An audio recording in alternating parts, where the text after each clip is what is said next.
بسم اللہ الرحمن الرحیم. In the name of Allah, the Beneficent, the Merciful.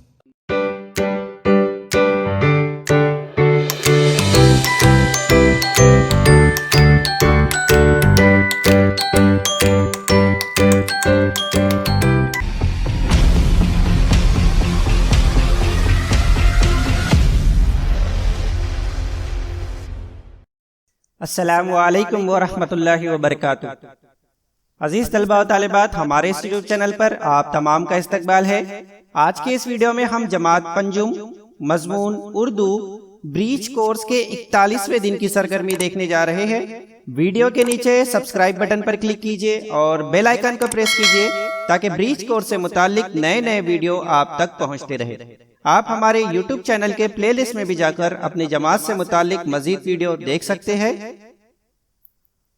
اب ہم اردو بریچ کورس کے 41ویں دن کی سرگرمی دیکھنے جا رہے ہیں.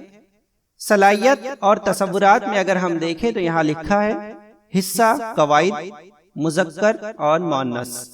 یعنی اس سرگرمی میں ہمیں مذکر کسے کہتے ہیں اور مؤنث کسے کہتے ہیں یہ بتایا گیا ہے، اور ساتھ ہی ساتھ مذکر اور مؤنث کی پہچان کس طرح سے کرنا ہے یہ بتایا گیا ہے.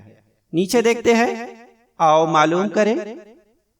وہ اسم جو بات چیت اور لکھنے میں نر کے طور پر استعمال ہوتے ہیں انہیں مذکر کہتے ہیں.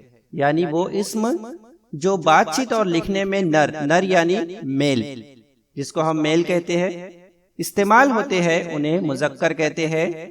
جیسے مثال کے طور پر مور، گھوڑا، بندر، بیٹا، باپ، آدمی.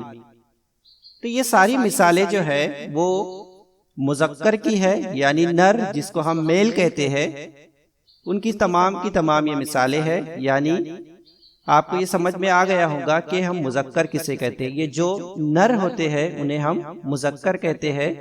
اسی طرح سے نیچے وہ اسم جو بات چیت اور لکھنے میں مادہ کے طور پر استعمال کیے جاتے ہیں انہیں مؤنث کہتے ہیں.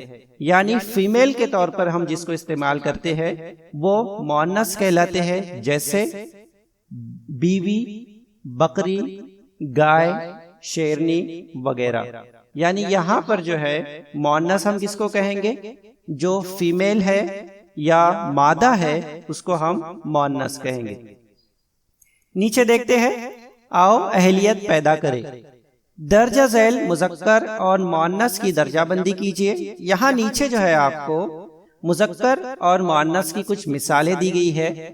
آپ کو پہچاننا ہے کہ اس میں مذکر کون ہے اور مؤنث کون ہے. اوپر کا اصول یاد رکھیں گے کہ جو اسم جو ہے نر ہوگا وہ مذکر ہوگا، اور وہ اسم جو مادہ ہوگا وہ مؤنث ہوگا. اس بات کو دھیان میں رکھ کر ہم نیچے کے جو ٹیبل ہے اس کو مکمل کریں گے. اسی کی طرح نیچے آؤ مشق کریں. درجہ ذیل جملوں میں مذکر لفظ پہچانیے. یہاں پر آپ کو صرف مذکر لفظ جو ہے وہ پہچاننا ہے، یعنی میل جو ہے وہ کون سا لفظ ہے وہ آپ کو پہچاننا ہے. اب ہم آؤ تخیلاتی بنے. یہاں دیکھتے ہیں اپنے آس پاس نظر آنے والے 5 مذکر اور 5 مؤنث کے نام لکھیے. یعنی مذکر اور مؤنث ایسے 5 اسم کے جو ہے آپ کو یہاں پر نام لکھنا ہے. تو اس طرح سے ہماری یہ اردو بریچ کورس کی 41ویں دن کی سرگرمی مکمل ہو جائیں گی. امید ہے آپ کو یہ ویڈیو سمجھ میں آ گئی ہوں گی. انشاءاللہ کل پھر ملیں گے ایک نئے ویڈیو کے ساتھ. تب تک کے لیے اللہ حافظ.